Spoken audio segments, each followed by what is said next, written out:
आता शिका आलेत नाना उग हम्म. राख्या गावातून. बघा हातात गटुड बांधून आलेत. मंडळी हो का आमच्यात एकच तुरीचं झाड आहे. नानाला आणि मला खायपुरतं बस झालं की. हो ना. चुकून आलंय बरं का मंडळी, तुम्ही म्हणता लावलं असेल. गेल्या वर्षी इथं जावानं तूर बडविली होती, त्याचं पडलेलं तिकडं असेल ते आलंय, त्याला ठेवलंय एका झाडाला. अहो कसलं मस्त आलंय उग, लय छान आलंय. भरपूर फाटे फुटलेत त्याला. किती भगवंताची लीला म्हणावं लागल. अहो एका ब्यापासून ती किती तरी बीज येते बघा. बघा कसलं त्याचं बुड जर बघितलं का नाही.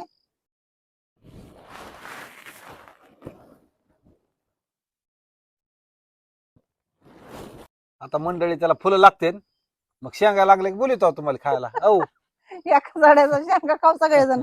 अहो एक तीळ 7 जणांनी खाल्ला म्हण. हं. आणि त्या एका झाडाच्या शेंगा आपल्याला सगळे खाणं होईनात का. हो या खायला मग तुरीच्या शेंगा अजून फुलं बी लागलेली नाही ती, पण या लागतात जावं आता. लागतील तेव्हा. सगळ्याच्या आधी तुरीच्या शेंगा आमच्या देतात बघा खायला. लोकांच्या अजून गुडघ्या इतक्या जातात, आमची बघा टकोऱ्याच्या वर गेली. या मग शेंगा खायला. हो बाय.